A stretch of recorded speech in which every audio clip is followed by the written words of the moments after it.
So the reason I have them in chronological order is because I feel like that is the most fair way to go through this. Otherwise, I'd just be kind of picking them out randomly, which doesn't really make much sense. Additionally, a lot of what makes these games good, or how you judge them, is kind of based on when they came out. Because it's hard to, if I was going off of like the graphics in the game, of course I wouldn't be able to put like Pokemon Red over literally any of these, right? So I did it chronologically because part of what I will be sort of talking about is how good they were for their time and how well they've held up. So we have best of all time at the top. So that will be reserved for, I didn't want to, because there are definitively the best games. Like, there are Pokemon games that are definitively the best, in my opinion. But there are a handful that are like absolutely god tier Pokemon games. And those need to be like in a god tier for those alone. But then we have amazing, really good, okay. I already talked about the blue column here, and then just plain bad. There are ones that I feel like are just plain bad. Like, there really isn't a lot of good that they have. Like, there are a couple of good things they have, but not enough to make them like an enjoyable experience. So we'll start with Pokemon Red. So Pokemon Red is, Pokemon Red and Blue really are kind of the same thing. They have slightly different Pokemon. The color palettes are slightly different, but for the most part, I mean, they're kind of the same thing. So they'll be ranked equally. Obviously, these were like momentous games. I mean, these games were huge. They took the world by storm. Like, I mean, that original Pokemon phase for everyone was huge. So right now I'm going to tell you, Red and Blue are really good.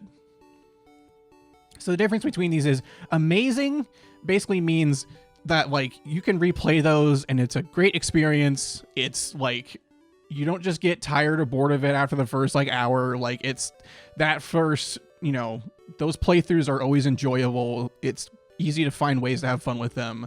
Really good is like the first experience, the first playthrough is a great time. You might play through them again. They give you a good experience, but it's not like you can get kind of burnt out on them, which I feel like is the case for Red and Blue. Red and Blue are, I mean, nostalgia makes me love them to death. Pokemon Red was my first Pokemon game, and I love it to death. I really do, but it can be pretty easy to burn out on, and because of that, I can't really put them in the like amazing tier, because they were really good games, but there are a lot of bugs. There are a lot of issues with Red and Blue, and they don't hold up to what came after. And that's not to say that that's Red and Blue's fault. They paved the way for the rest of the Pokemon games to do well, but they're not, they just can't hold a candle to some of these other ones. Pokemon Yellow, I can't rank it above these two because Pokemon Yellow has a very specific way that it likes you to play it. It likes you to play it with your Pikachu, and then you have the 3 starters, and then you get a couple of other Pokemon. But your team, pretty much everyone's team in Pokemon Yellow is the same. And it kind of makes, like, the game pushes you to have that team, because it's like, well, you're not going to find a better grass type than Venusaur. You're not going to find a better water type than Blastoise. You're not going to find a better fire type than Charizard, except you don't even need a fire type. But regardless, it's still really good, but it's not as good as Red and Blue, so I'm not going to put it all the way up here. I am going to put it behind Red and Blue. There was a lot of cool stuff. They put in the artwork that they did for Pokemon Yellow is more like the anime sprites. They did some good stuff with the coloring in those. They changed up some of the battles. I mean, they did good things still. Like, it's still, I think, in some ways an improvement on Red and Blue, but in others, the way that it kind of wants you to play it is, I think, what kind of holds it back for me personally. So these are the hard ones. So Gold, Silver, and Crystal. Gold, Silver, and Crystal were, in many ways, a huge improvement over the original 3. Gold and Silver introduced baby Pokemon. They introduced, obviously, a new region, but the ability to go between 2 regions, which was huge. They introduced a non-linear path to getting your gym badges. Like, you could go, instead of getting, the badges in order, you could, after you got to Ecruteak City, you could go to Mahogany Town if you wanted to go through the trouble of going through, oh god, what's it called? Mount Mortar. If you really wanted to, you could do that. But at the same time, you could just go to the left. You could, go fight Chuck. You could, you could just get your badges in a different order, and that was really cool. Even though I never did that because, I just get to a new town, look for the gym, battle the gym leader, move on. The fact that you had the option to do that was great. Now, the problem with that was that because they made you able to do that in whatever order you wanted, it made it so that way all of those 4 gyms were all around the same level, which was a problem because the level scaling in Johto didn't really work very well because of that. You had 4 gym leaders with roughly all the same level Pokemon, and then you're expected to then, in the 8th gym, be able to stand up to significantly higher level Pokemon than everything else you just fought. And that's not easy to do. It kind of made it a frustrating experience towards the end of Johto. And then certainly going into the Elite Four, I mean, most of my Johto teams were, the Pokemon are mostly in their mid to late 30s with levels, besides my starter, who was usually in the 40s. Because the level scale, and there weren't strong enough Pokemon to level up on unless you did a bunch of grinding. Additionally, Gold and Silver introduced the bug catching contest. They had, held items. They had really cool legendaries that were a central part of the game. Rather than the legendaries in Red, Blue, and Yellow were a part of the game, but they weren't a central focus of it. They didn't have a big impact on the story at all. It was just kind of a cool thing you could go and get. Whereas Gold and Silver had it was an accomplishment just getting to them, because you could go, you could get stuck in the Whirl Islands and the Tin Tower. You could get stuck in those for ages, and it was just, it just felt so good finally getting to them.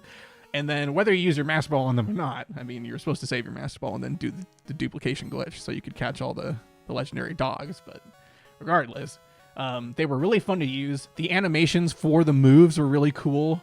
Aeroblast has always been one of my, if not my favorite move animation in the whole series. I love the way the screen shakes and it does this little warpy suck in animation before it fires the beam, and it has the same sound effect as Hyper Beam, which always sounds cool. I know I said Twin Tower. It's not the Tin Tower. I was thinking about real life for a second. Gold and Silver also said how they had the Kanto region. Because you can go to the Kanto region, that's a huge thing. But it also had the Kanto region in the future. So it showed a bit of, you get to kind of see what happened after your original journey with Red and Blue, which was a really nice touch. The journey through Kanto is kind of weird. There's not much to do. It's kind of, you just kind of go through and you battle the gym leaders, and then it's a cool little trip through it. But after you've done it once, it's not the most enjoyable experience. You're just kind of, you're okay, yeah, I'm having fun going through Kanto, but all the gym leaders are, strong, but not that strong. And the trainers you fight, a lot of them are still really weak, as if you were normally going through Kanto. So that's never great. With all that being said, the fact that it has a final boss in Red, I'm going to say that these games are amazing. They're not God tier, but they are absolutely amazing. The Gen 2 games were a significant improvement, and I definitely believe that they are amazing games. Crystal was like Gold and Silver, but it had its own little storyline with Suicune, which was really cool. And you could also have both the box legendaries. You could have all the legendaries, but that additional story with Suicune was really cool. It was a really interesting experience. It introduced Yucine, which was a fun character, and they had the Battle Tower. It was the first time the Battle Tower was introduced, and even though the Battle Tower wasn't great in Pokemon Crystal, it was nice to have something else to do in the post game finally. So without going overboard, Crystal's god tier. I mean, it's for its time, it was so good. It still holds up. I mean, Ian and I did a whole playthrough of it for a reason. It's a great experience. So, plus you had Pokemon with moving animations. Like, that was sick. Like, Pokemon moved. That was the first game where you could be a girl character. Like, huge. That game was monumental. Gen 3, including the Gen 1 remakes here, I feel like is the most controversial generation. It's the hardest one to rank because people have crazy varying opinions about Gen 3. What I will say is that Gen 3 were monumental games for me. Growing up, they were like the hot game when I was a kid. Like, I was like, third grade, and they were like, everyone was talking about these, everyone was playing them. I mean, they were just amazing games. I have great memories with them. So it's hard for me to rank these any lower than amazing. Ruby and Sapphire were absolutely amazing games, and they were certainly better than the original 3 here. It's tough for me to put them completely over Gold and Silver. That's the hard part for me. I might have to come back to where I actually put them in this tier, because I feel like, yeah, that's tough. I can't put Ruby and Sapphire over those two. Because here's the thing. Ruby and Sapphire, okay? Ruby and Sapphire are the classic too much water IGN review games. They were, that's the classic meme around them. But really, Ruby and Sapphire were great games. And they were just so monumental, man. Like, they had this whole journey of, like, you were facing this, like, huge problem. Like, it's not like Gold and Silver were like, here's this cool legend. But yeah, so Ruby and Sapphire had high stakes, which a Pokemon game hadn't had before. And that made the story much more interesting than any other Pokemon game to date at that time. Now, the way that the game was laid out, you essentially had half the game on land, and then the second half of the game is very much on water, which is not a horrible thing, but it tends to work better when you mix the two together, like Gold and Silver did. Having a ton of just water as the second half of the game is kind of annoying, because you have to constantly have an HM slave to get through everything. A great thing that Ruby and Sapphire did was they had really good replayability. There's lots of different, like, teams that you can build for Ruby and Sapphire that make the playthroughs, like, totally different. Like, even just the starter you pick makes the game so much different. And it makes you think, like Flannery becomes much easier when you have Swampert. But if you start the game with Trico, all of a sudden you run into problems in the third gym, in the fourth gym, in pretty much all the gyms after the first couple ones. And it's like, okay, like, this is cool. Like, because then you get to the 8th gym and all of a sudden it's like, oh great, I'm glad I have a grass type, right? But there's so many new Pokemon that they introduced in Ruby and Sapphire that you can decide, like, okay, my first playthrough, I might use the legendaries. I might have kind of the typical strong Pokemon that I find. But then you might do another playthrough and say, well, you know what? This time I'm going to have Camerupt and a Cacturne and a Sharpedo, Pokemon that make it a little bit harder, but that you can still kind of build your team around. Or you can decide, I'm going to have a full sun team. I'm going to have a team that works well when sunny days out. There's so much you can do with Ruby and Sapphire that make playing through them again a really fun experience. The post game still kind of lackluster. You have the Battle Tower in Ruby and Sapphire, which is great. Battle Tower is great. They refined it from Gen 2, and that's great. But the Battle Tower just by itself can get boring. So that the post game in Ruby and Sapphire still wasn't perfect, but there was enough to do to keep it, keep it fun, at least for the time. Okay, before I do Fire Red and Leaf Green, because I'm already talking about Ruby and Sapphire, I'm going to talk about Emerald. So Emerald, I'm going to tell you right now that's God tier. Emerald did everything Ruby and Sapphire did and turned it up to 11.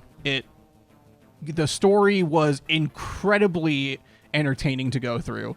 Having both the teams finally be looked at as villains. I'm going to try not to spoil too much because I know Ian's watching and we're eventually going to kind of, play through these at some point, right? And, if people haven't played it before, I don't want to spoil everything. But Emerald had a really fun story with both the teams finally being looked at as villains, and having Rayquaza be the main legendary just changed the feel of the game. It felt so much more interesting. Additionally, Pokemon Emerald brought in a lot more double battles. In Ruby and Sapphire, double battles were this new thing, but you only had to do, I think there was one mandatory. It was Tate and Lisa. Tate and Lisa were the one mandatory double battle. The rest of the double battles, they wouldn't fight you unless you clicked on them. So who knows about Pokemon besides you? Well, I'm not going to spoil it. I don't want to spoil it for, if there's someone watching, just, there's no point in spoiling it. Pokemon doesn't have, a lot of the Pokemon games don't have super deep stories. So it's fun to at least have something that's piquing your curiosity when you play these games for yourselves. But yeah, Emerald made double battles actually worthwhile. It made the post game so much better. Potentially the best. Well, I won't say the best, but one of the most replayable post games in any Pokemon game, because it has the original Battle Frontier, which is just so much fun. It's so much fun because it has its own meta game, right? You can bring in the team that you decided to beat the game with, but the Battle Frontier has competitive sets. It has competitive Pokemon that are EV trained and shit. So Emerald, it kind of taught you how to be oh, that's what these random berries do that decrease my HP stat by 1. Oh, it's doing that so I can free up room to get more attack stat, or something like that. So Emerald was kind of that first game that forced you to look at things by the numbers a little bit and look at it deeper. And so Emerald itself became a much deeper experience. Additionally, the fact that you could get the Johto starter was huge because you couldn't transfer your Pokemon up from Gold and Silver and Crystal to the Gen 3 games, which was a huge bummer. So Emerald doing that was huge. Now, the side games let you do that as well, but the fact that you could technically complete your Pokedex, even if it was a huge pain in the ass to get those starters without Pokemon Coliseum, the fact that you could was cool and something that was much needed. So that's pretty much everything for Emerald. It's absolutely God tier. In fact, it pains me to do this, but it is above Crystal version. Crystal version is absolutely phenomenal, but Emerald is just really good. Emerald's really good. Okay, so now Fire Red and Leaf Green. Okay.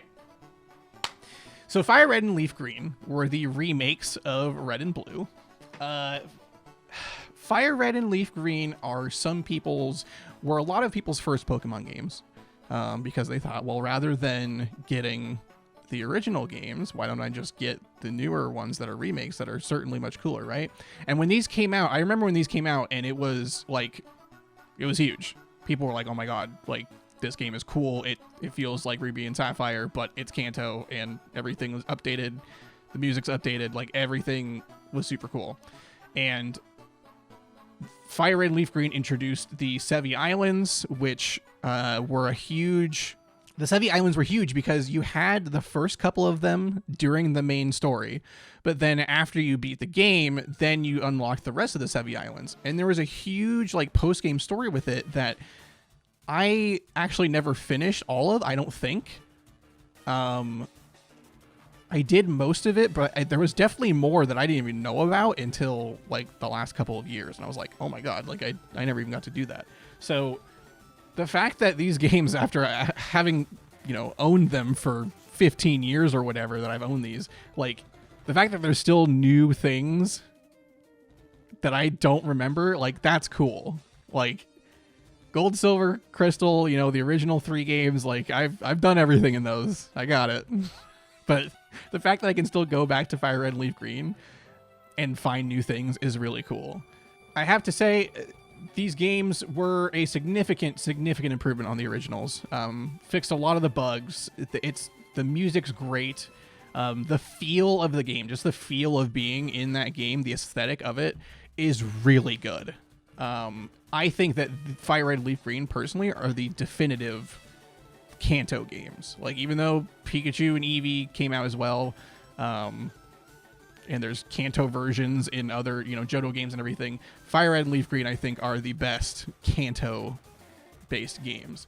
They're not quite... Okay, this is the part that's hard for me. They're not quite God tier for me.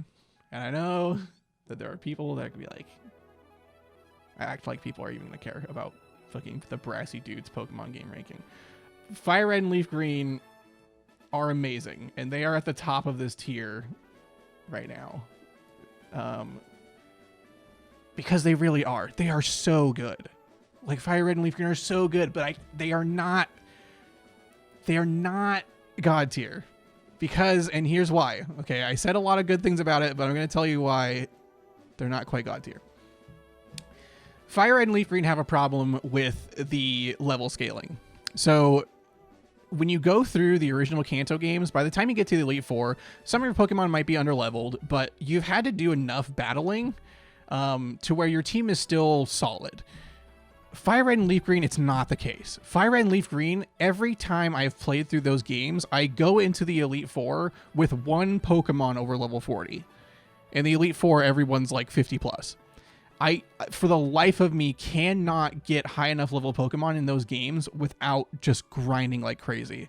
And that was a big turnoff for me when I was playing those games. I felt like I went to take your child. Okay.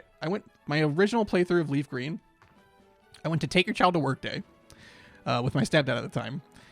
And he worked an office job. So there was like 1 hour of the day where we did something. And then the rest of the time was just sitting there while he did work on his computer. That made no sense to me because I was 12. So instead, I played Pokemon Leaf Green, and I literally just sat there grinding for like the whole day. Like, I mean, it was just... It took... And I feel like I didn't make any progress. It was just, you know, grinding and grinding and grinding. So that's where I'm going to put them for now. I might change the order of this tier later, but that's where I'm sticking with for now. Okay, so Diamond and Pearl. Oh, okay. So Diamond and Pearl come from the 4th gen games. They were the first Pokemon games on the Nintendo DS. These games were... I almost want to put them both in God tier just because of how good they were. But I can't, because God tier is reserved for the best of the best that aren't the best one. Diamond and Pearl, oh man. Diamond and Pearl had a really fun story. It had an engaging environment. The fact the whole soundtrack was kind of centered around jazz was really cool. It has, because of that, some of the best music in the series. The lake theme for sure. Cynthia's theme. That's the good stuff. Additionally, all the gym leaders, all the gyms were really unique and cool. The gym leaders themselves all felt like fun characters. They weren't like the Gen 3 gym leaders. Some of them are kind of forgettable, but Gen 4 gym leaders, I feel like they were all such unique personalities that I feel like are super memorable. Diamond and Pearl, I'm just gonna put them here now. Diamond and Pearl are in the amazing tier, and I don't know exactly where to put them in this tier because they are absolutely amazing.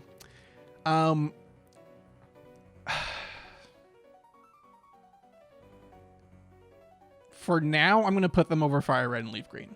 I could go on and on about Diamond and Pearl for literally hours, so I'm gonna kind of reserve.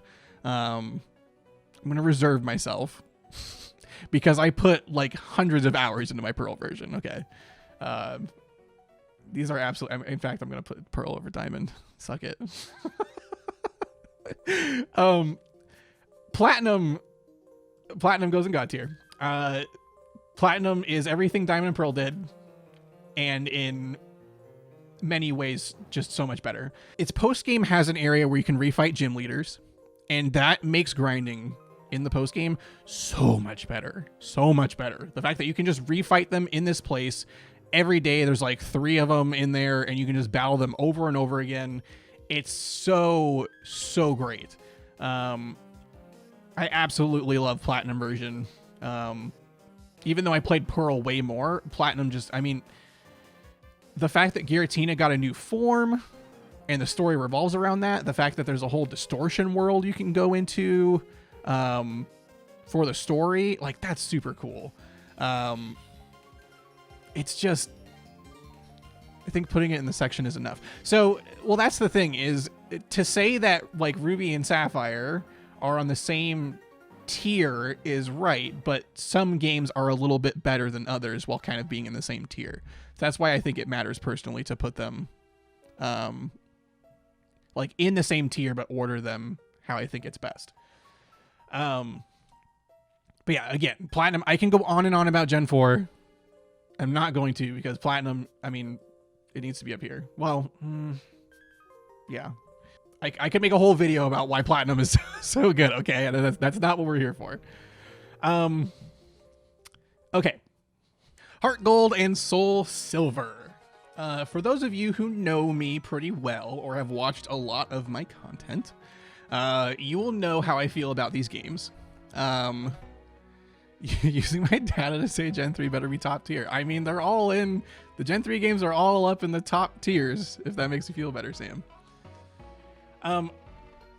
Yeah, Heart Gold and Soul Silver, I am going to tell you right now, they are the best Pokemon games of all time. And I know that not everyone agrees with that. But here's why. I'm going to try to give a brief-ish synopsis of why they're the best. First of all, Heart Gold and Soul Silver were the remakes of Gold and Silver that were extremely faithful to the original games while making massive improvements.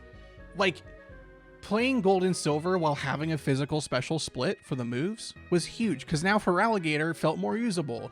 Now you had Pokemon that had a lot more versatile movesets than in the original Gen 2 games, where you kind of just had your, like, my water type Pokemon will eventually learn strong water move and therefore will be strongest. Like, it still kind of had a little bit of that. The remakes were not the case. The remakes were like, well, if you have a physical water type, now your strongest move is going to be, you know, Waterfall or something like that. So having that ability to diversify your team with the physical special split was absolutely huge. Additionally, okay, Heart Gold and Soul Silver. I could literally go on and on about this. Heart Gold and Soul Silver had super cool reimaginings of, like, when you get to the legendaries, when you get to Ho-Oh and Lugia, they had really cool, like, cutscenes for those. It felt really like the culture of Heart Gold and Soul Silver felt the most like down to earth and like traditional. It was just really cool, like really immersive. The music was creative. Every piece of music fit the route or city or town that it was made for, and it fit it like perfectly. The post game was tremendously improved. Obviously you could go to Kanto, but Heart Gold and Soul Silver had a full-fledged Battle Frontier, which Platinum also had. which I forgot to talk about with Platinum, but they had a full-fledged Battle Frontier like Emerald did, but with, ways to play it with your friends over Wi-Fi instead of having to be right next to each other like with Emerald. They had the Pokewalker that came with the game was almost its own little game. Like, the more you went out and like walked around, you could catch Pokemon in that. You could send those Pokemon to your main Heart Gold and Soul Silver games. That was just huge. It was that was so cool. Additionally, it had a Safari Zone, which the original Heart Gold or the original Soul Gold and Silver didn't have, and I think the excuse was just because they couldn't fit another area into the game because they'd already put all of Kanto in there, and they just couldn't fit the Safari Zone. So Heart Gold and Soul Silver put one in there, and it was on its own little route. Heart Gold and Soul Silver had a way like Platinum to rebattle gym leaders, which again, in a game like Gold and Silver, that grinding was a huge issue. Being able to grind against high-level Pokemon that you could kind of pick which gym leader to go against that you could just use super effective move against or whatever, that was so big. That was huge. Like, it made grinding so much more tolerable in Heart Gold and Soul Silver. Because grinding in the original Gold, Silver, and Crystal, man, I mean, it was a grind. And it just, like, as a kid, you don't really care because you have all the time in the world, but playing it when you get a little bit older, you're like, I don't have time to sit here and kill Gravelers and Tangelas 800 times to get like 3 levels. Like, no thanks. So, Heart Gold and Soul Silver, absolutely best of all time. Again, I could keep going on and on, but I'm going to try to keep it moving here. Okay, and I have to say too, the fact that Heart Gold and Soul Silver has an item that lets you play like the classic music in most parts of the game is super cool. Okay, like no other Pokemon game did that. Heart Gold and Soul Silver did. Absolutely dope. Some university doctorate lecture. Well, that's the thing, Presto, is I had thought about making like dedicated videos about this before, and maybe I will at some point, but I've thought a lot about I've put like hundreds upon hundreds of hours into this franchise, especially all the ones I've already covered. Everything after that comes after these, I have not put as much time into, but I still played most of them. Black and White have been the hardest ones for me to rank. Out of any of these, when I was preparing for this, I really couldn't figure out where I wanted to put Black and White. Black and White was when I originally stopped playing the Pokemon series. When they came out, I did not buy them. I was into other games. These came out in, I think, 2011. And at that time was when there were a lot of really good Xbox 360 games out. Like, that was a great time for gaming. You had Fallout 3, Fallout New Vegas, Borderlands 2 was coming out, I think, the next year. You had Mass Effect 3 came out 2012. You had Halo Reach that just came out. Halo 3 was still popular. Like, I mean, there was just so many other games to play on console that I didn't really have interest in Black and White. I looked at the legendaries, thought, nah, it's not really my thing. Looked at some of the Pokemon that they made in Black and White, which we'll get to. Just didn't really feel super good about it. Before I put them in the ranking, because I have to kind of talk about them a little bit, because it's really hard for me to rank them. Black and White did some really cool things. Easily the most engaging story of any story in the series. Like, Gen 4 had a great story. Black and White had, like, it almost makes them god tier alone just for their story. Like, it's so good. Most engaging characters, most engaging plot, the highest stakes probably in any of the, Gen 4 probably had the highest stakes, but Black and White were up there with the stakes. Not talking about stakes that you eat. Again, Black and White, great story. Once I finally gave that game a chance, it was absolutely worth my time. The main issue that I have with Black and White is it's incredibly linear. You go through it and you don't really get to explore a lot. There's a couple of kind of off-beaten like caves and stuff you can go in, but it's pretty linear. And because of that, like, replaying it isn't always the most fun. Additionally, the way that they changed the experience point system in that game really frustrated me, because the fact that, so the way that worked was when you were a higher level, you would get less experience from like that same level Pokemon you were grinding on. So if you were killing the same level, 10 Pokemon, if you kill it when you're, I keep saying kill, I mean, when you defeat it, rated E for everyone. When you make it faint or whatever, you kill it, you get a bunch of experience when you're a lower level. But if you are a higher level than it, and the higher level you get, the less and less experience you get from it. Which just, like, yeah, that experience point system was really flawed. It made grinding was already an issue. It made grinding that much worse. And it really frustrated me. It really frustrated me when I was playing that game, because it almost made it impossible for me to grind, and I would rage at my DS quite a bit. That being said, the Pokemon themselves were really cool. They were introduced in a way that I thought was great in the game. Every route had, the whole game was an entirely new 100, I think 100, was it 150? I think it was a brand new 150 Pokemon, which was really, hit F11? Why? Oh, look at that. Wow, look at that. Oh, fancy schmancy. Yeah, the way that the Pokemon were introduced, each route had some new Pokemon, and you could experiment with them, and sometimes they would be good for like the upcoming gym. The feel and aesthetic were really cool. The game was based on like New York City, or just kind of like New York area in general, which was pretty cool. So it definitely felt good. It still felt like a Pokemon game. At the time, it was received with mixed feelings just because all the Pokemon were new. Like you didn't have any familiar faces, which was jarring for a lot of people, including myself, hence why I didn't buy them right away. But once you were like able to get over that and just kind of like accept some new, because they're like the old ones were still in there, just not until the post game.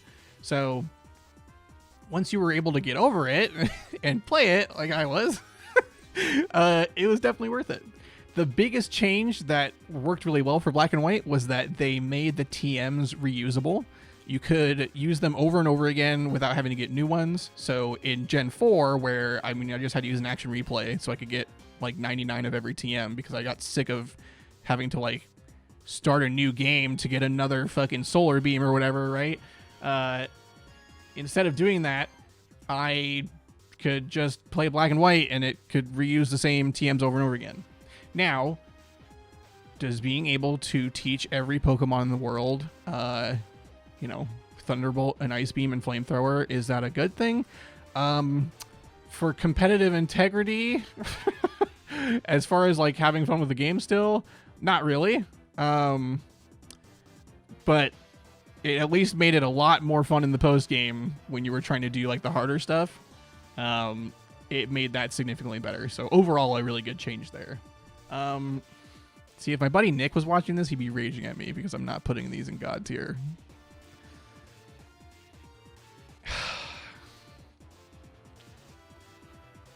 Black and White. Oh God, it's so hard. Okay, I got it because the story is so good. I can't put them over Diamond and Pearl. I just can't. But I will put them over Fire Red and Leaf Green, which is kind of hard for me to do, but I think it's worth it. I think Black and White deserve that praise. Black and White 2. So I played through Black 2 recently for the first time. Really fun game. It's like Black and White, but you kind of go through the game in like reverse order. But it's a new story, and I will say the rival theme for Hugh in this game, one of my it's actually, fun fact, okay, the rival theme for Hugh is actually the song that goes with the subscriber theme alert for my stream. I just don't have a sub button yet. So I can't, we can't hear it on the stream yet, but that's the music I have going with the sub theme because I love it. It's, oh gosh, I love that theme. One of my favorite Pokemon themes. I really was kind of indifferent with the fact that they like did this like fusion thing with Kyurem and the 2 box legendaries. It's kind of neat, kind of a gimmick. Wasn't really like super into it, so it's kind of like whatever for me. But the fact that instead of having just the Unova Pokemon as the ones you play through the game with, it did incorporate more Pokemon from previous generations again. And then the post game was just, I mean, like, long story short, these were improvements over Black and White. Black and White set up a good basis for them. Black 2 and White 2 really knocked it out of the park. It added a Pokemon World Tournament, which was somewhere you could go and battle literally every... Are Black and White 2 direct story sequels to the first set? Yes, but you aren't the same character. So, like, the story is a sequel to it, but you're looking at it through the lens of a different character. And that was kind of a thing I had a little bit against it. Not that I wanted to be the same character, but that our past characters weren't incorporated at all. I thought it would have been really cool if you had played through Black and White, if there was a way to have your data go to Black 2 and White 2, so that way whatever choices you made in Black and White were reflected in your Black 2 and White 2. So I feel like they kind of missed the boat on some of the really cool things they could have done in Black 2 and White 2, but they were still improvements on Black and White. Regardless, though, Black 2 and White 2 were phenomenal games. I haven't actually played White 2, but I'm assuming it's pretty much just the same as Black 2, just, you know, the white version of it.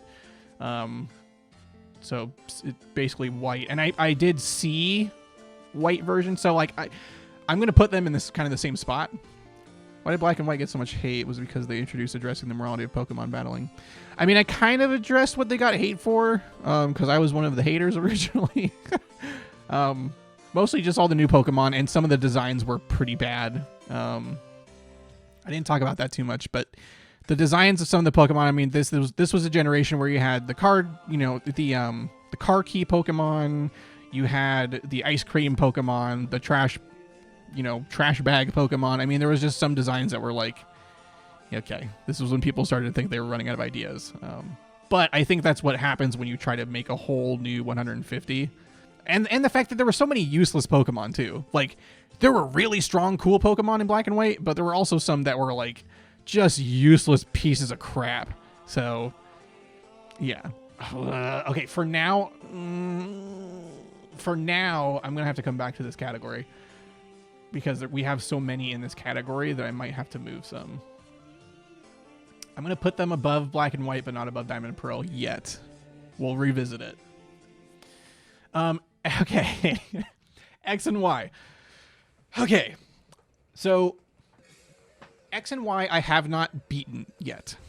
I don't own Pokemon X. I own Pokemon Y. I cannot completely rank these two games. Yeah, so X and Y I haven't played all the way through, and so I cannot fairly rank them. I will say, from my experience so far in playing the game, I like the music. I think some of the Pokemon designs are pretty cool.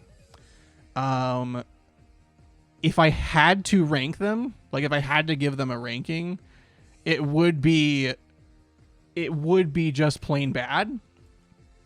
Just because everything I have heard from them and seen has been pretty bad.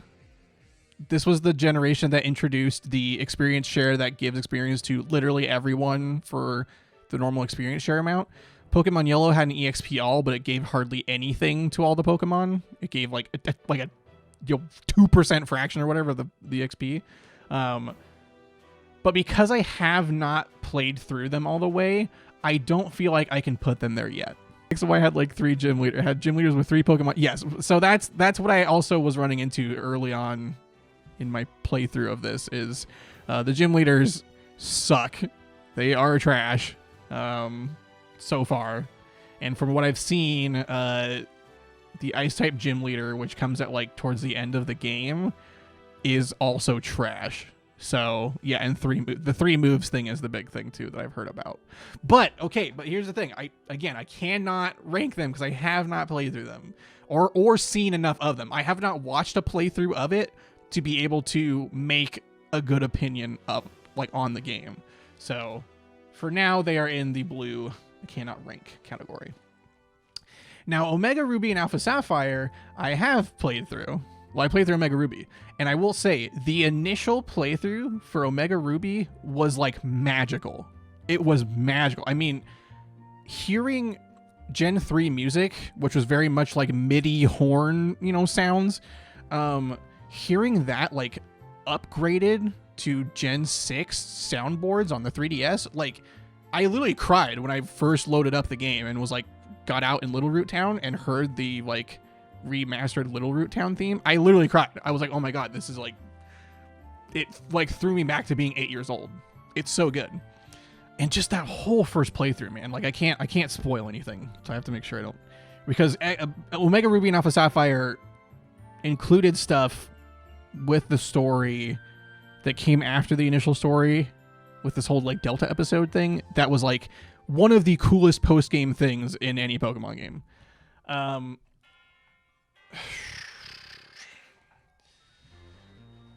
It did still have the experience share from X and Y, which you could turn off, which I did. For most of my playthrough, I turned it off, with the exception of like grinding sessions.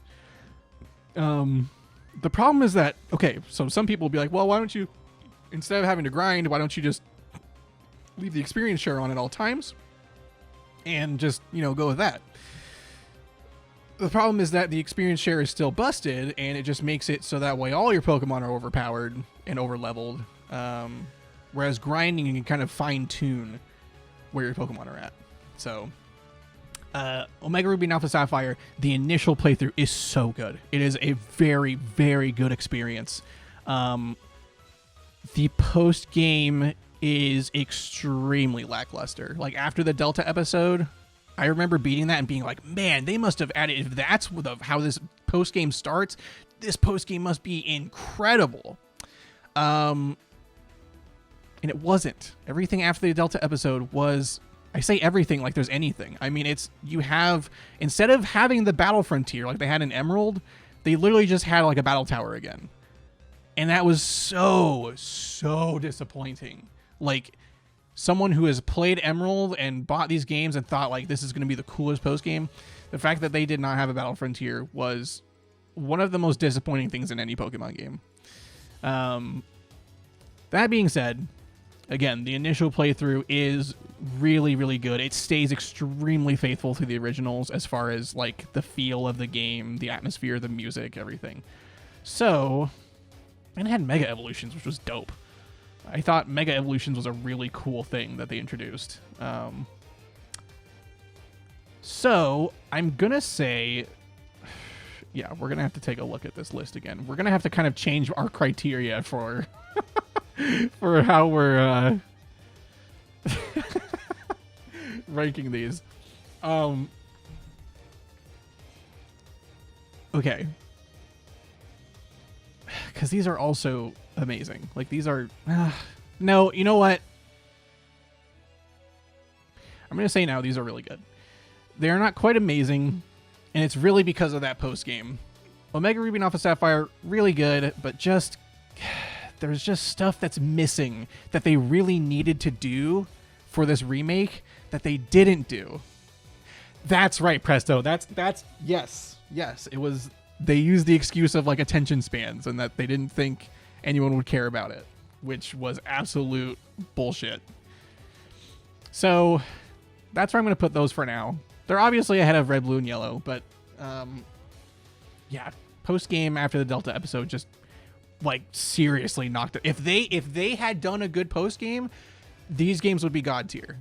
But the fact that there was nothing to do after the story, after what everyone was expecting with like Emerald version, that just I cannot put it on the same level as these, despite how good the soundtrack is.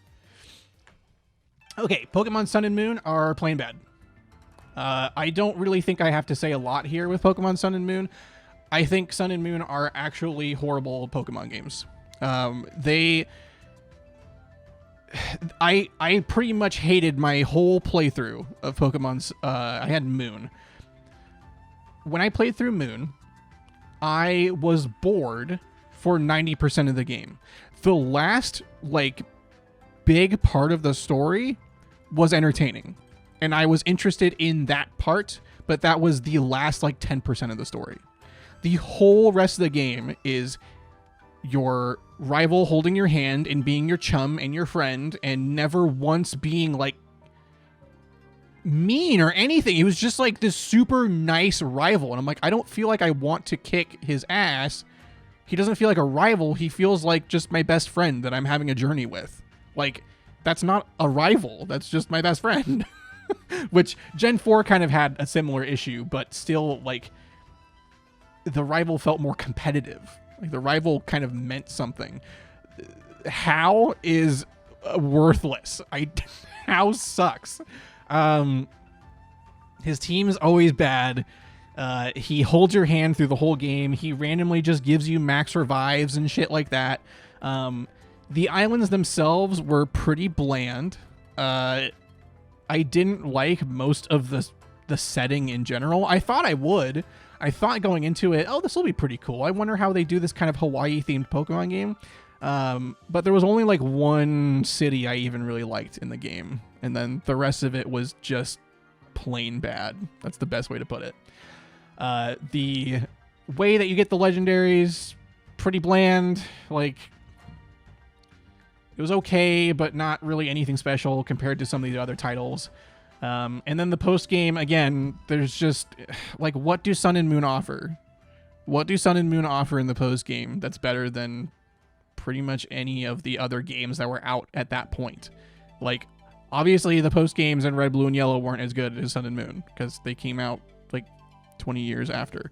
But the point that I'm making is, like, everything in this game was lackluster. Like, nothing was really, like, great. They tried to change up the gym leader thing, which I thought was fine. Gym leaders have needed reworks since, like, Gen 3. But that was not the way to do it. Absolutely, the kahunas with the, like, trial Pokemon was not the way to do it. The fact that I'm basically fighting a 1v6 battle, like, are you joking? I can literally just, like, brute force every single trial Pokemon in this game. Not challenging enough whatsoever. Yes, so that was something I was going to get to. Thank you for bringing that up, Presto. Something that Sun and Moon did extremely well was getting rid of the freaking HM slaves. Getting rid of having to teach moves to Pokemon that you couldn't delete without going to a specific move deleter to delete them. HMs had always been really annoying. You pretty much always had to have, on, like, your main Pokemon, some freaking, unless you had an HM slave, which took up one of your slots, which made team building boring. The fact that they got rid of, like, necessary HMs was really cool. And the way that they did it was cool and creative. I'll give Sun and Moon that. The way that they did it with having, like, a Machamp carry you, or having, you know, riding on a Tauros or something, that was all cool. Thought that was great. Not perfect, but great. Yes, give gym leaders... Sam, I could do a whole video about how gym leaders need to be reworked, okay? Don't even get me started on that, okay? Oh, gosh. So, yeah, I could also trash on Sun and Moon all day, but I'm not going to do that. I'm going to move on. But just know that I think Sun and Moon are awful. Ultra Sun and Ultra Moon. Such an afterthought. Yeah. So here's the thing. From what I've heard, Ultra Sun and Ultra Moon were a significant improvement on Sun and Moon. However, after how disappointed I was with those games, I went nowhere near these. I did not play these at all. I wanted nothing to do with them. I thought the fact that they made another Sun and Moon game was really dumb. I thought the game was already pretty meh, and the fact that they were like, you know what, next year, let's make another one of those. Black and White 2 made sense because they're like, there's so much more we can expand on. Sun and Moon just didn't even have a good basis. Sun and Moon set up the game to just be an afterthought, like you just said, Ian. I just really had no interest in these, so If you want to play Gen 7, literally just play the Ultra ones and forget. Exactly. And that's the problem, Presto. Where Black and White 2 were a different experience from Black and White, Sun and Moon and Ultra Sun and Ultra Moon, like, from what I've seen, again, I can't rank Ultra Sun and Ultra Moon because I haven't seen enough or played enough, but from what I have seen, it is not different enough from Sun and Moon. In fact, because of the fact that there's no point in even playing Sun and Moon if these are out, it makes these even worse. Like, the originals are just so bad. Like, I don't know why anyone would play these anymore, which sucks because that was like going to be the first Pokemon. Sun and Moon were going to be the first Pokemon games where I really got to like play like Wi-Fi battles with friends and like trade Pokemon with friends again after the servers shut down for the original 4th gen games. Like, I finally had a 3DS and could, connect to Wi-Fi consistently and all that sort of stuff. So that was just majorly disappointing. So yeah, Ultra Sun, Ultra Moon, I can't rank them. I haven't played them enough or seen enough, but if I did rank them, they'd probably be just down here with Sun and Moon again. Let's Go Pikachu and Eevee. So, okay. These games are the definition of okay. Despite what Ian might tell you about how much they respect his time, Let's Go Pikachu and Eevee. Again, I haven't played through, but I've seen enough of these games. I've seen enough of these games to be able to form an opinion. I know you're waiting for that. That Pokemon Let's Go art style made it look significantly better than Sword and Shield. Yes. So that's why I feel like that is a positive that Let's Go has for it. The art style is I would much rather have the art style from those games than what we got in Sword and Shield. But, yeah, the Let's Go games look great. Like, best looking Kanto game, obviously.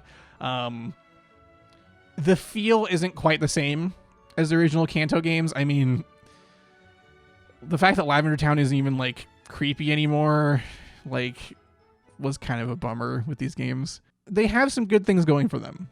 The fact that you could catch, like, a wild Charizard was pretty cool. Like, you could go out and find a Dragonite going around. Like, it had a new twist on Kanto, which was a positive in some ways. At the same time, the fact that there wasn't really any... It just didn't feel like a real mainline Pokemon game, to be honest with you. And I kind of don't even like having it in this list.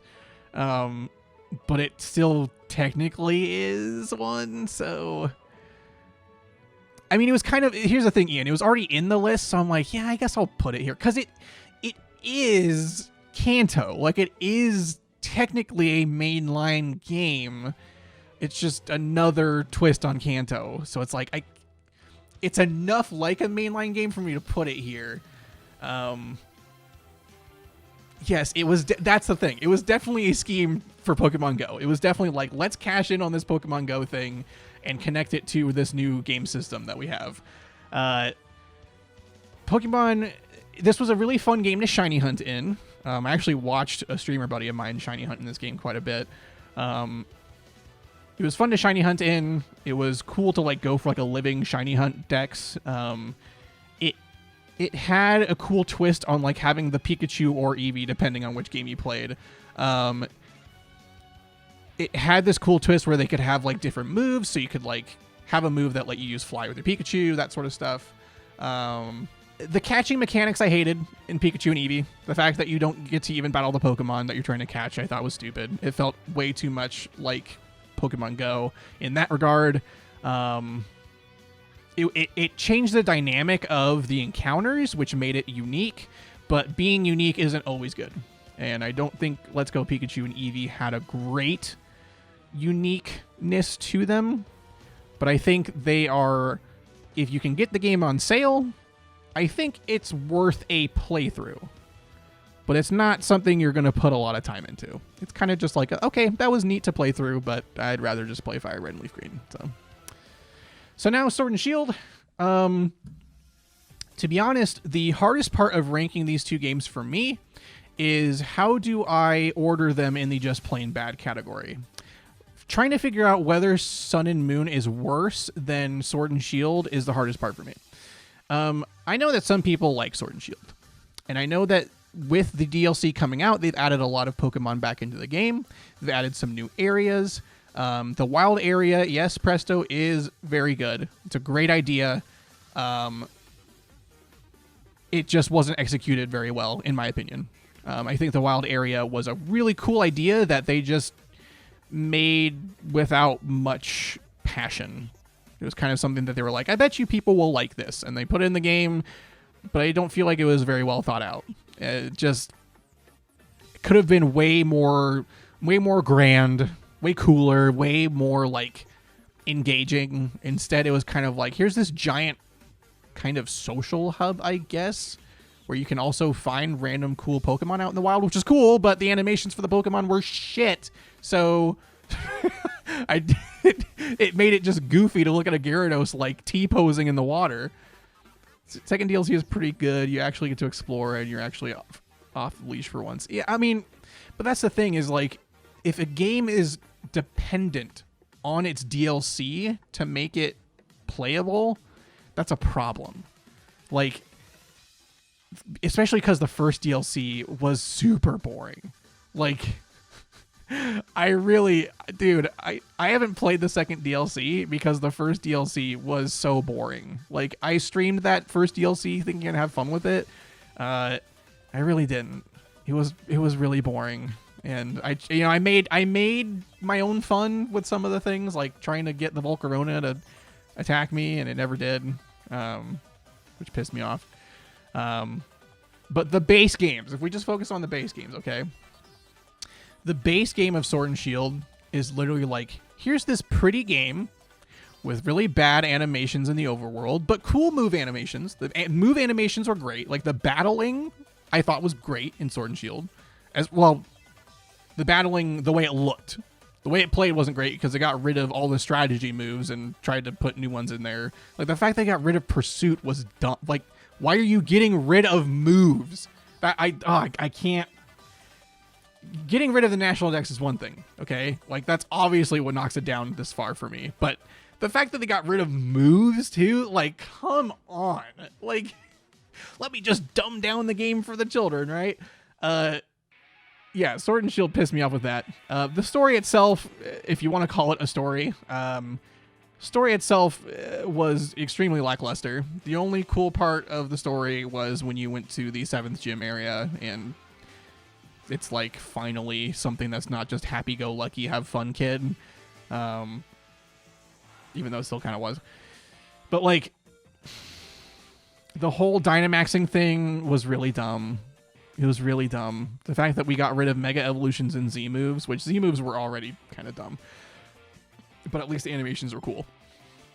The fact that we got rid of Mega Evolutions, which were super cool, like total new twists on Pokemon, making bad Pokemon viable again. The fact that we got rid of that and instead had Big Chungus Pikachu, like Big Chungus Pokemon. The fact that that's what we got instead is such a bummer. Like, it just is so bad. And again, the lack of story is really bad. And the fact that the story is just centered around like you're in the Pokemon anime. It's really, that's what it's centered around, is like, go on your journey and defeat the gym leaders. Don't worry about any of the problems in the world. Just go defeat the gym leaders. And that's kind of like what the anime is, but the anime is funny, so it's great. But like, the game isn't funny, so the game is just annoying. Like, Sword and Shield, I got so sick of I don't even remember his name now. The rival in Sword and Shield, Hop, horrible. Yeah. The pre-DLC post game shouldn't even exist. it was abysmal. Hop is almost worse than How, but at least How has some self-respect. Hop is literally just like, pity me, I suck, I can't beat anyone, I'm living in the shadow of my older brother. Like, that's Hop. And that's kind of like, again, it's a problem. You don't want your rival to be a loser. Your rival is supposed to be someone you're striving to be better than. And when you're always better than your rival, oops, I just hit my mic. When you're always better than your rival, it is just completely worthless to even call it a rival. The fact that the experience share is on at all times and you cannot turn it off is stupid. It's dumb. It absolutely needs to be something you can turn on and off. If they're gonna force that stupid experience share into the game, it needs to be something you can control because the game is too easy. Sword and Shield is too easy.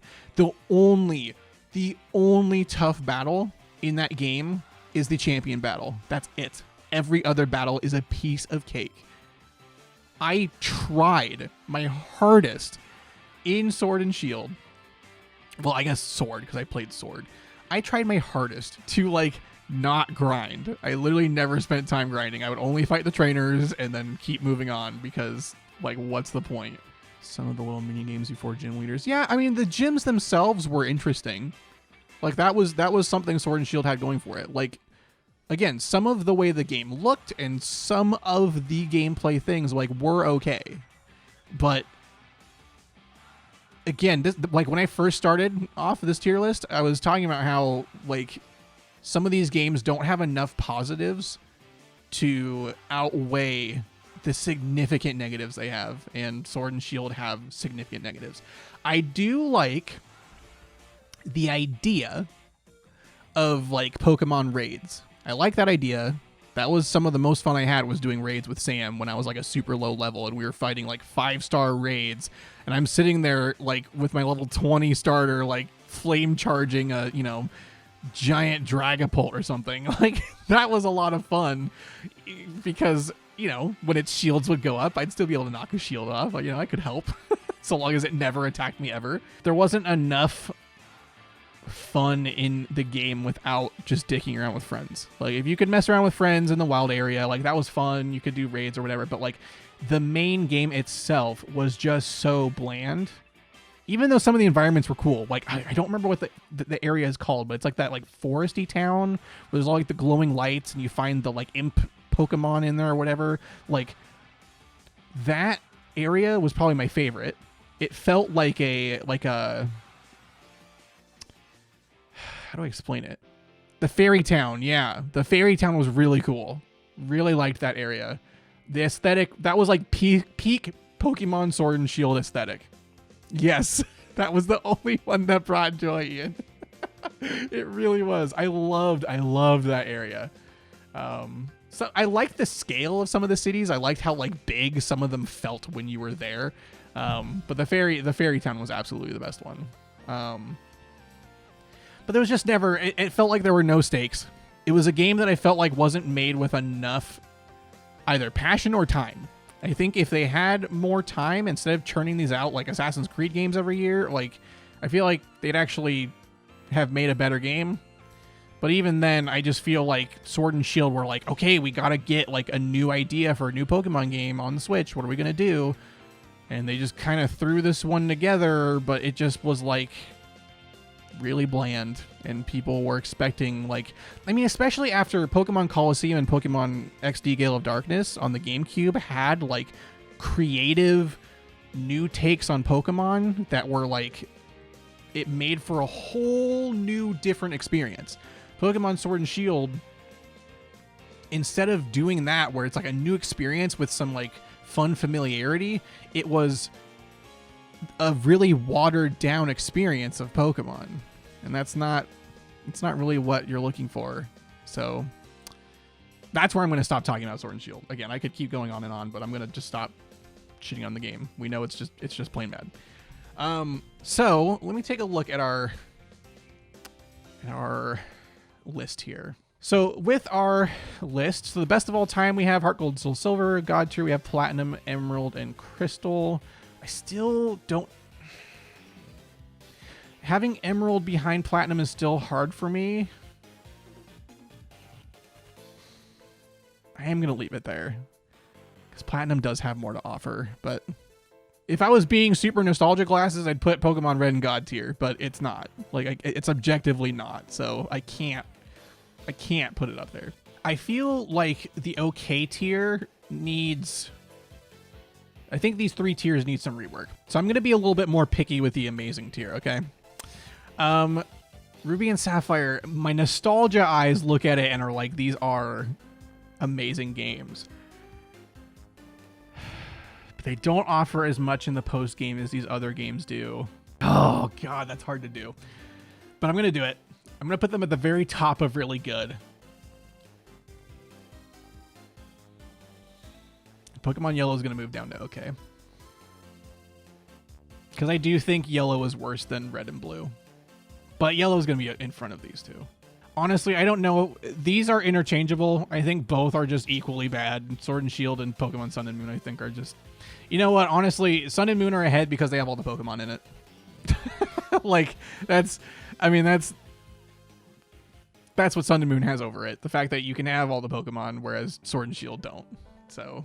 I do kind of want to put Fire Red and Leaf Green higher, but because some people would say that the original Black and White were better than Black and White 2, which I could probably be swayed, but currently I don't think that way. I think, yeah.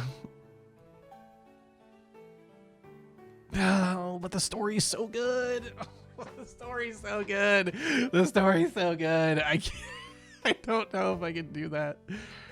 The story is so good.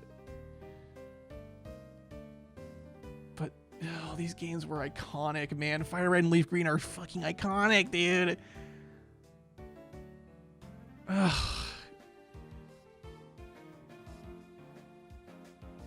It's so hard for me to put Black and White that low. Okay, I'm just gonna do that. Here's the thing, okay?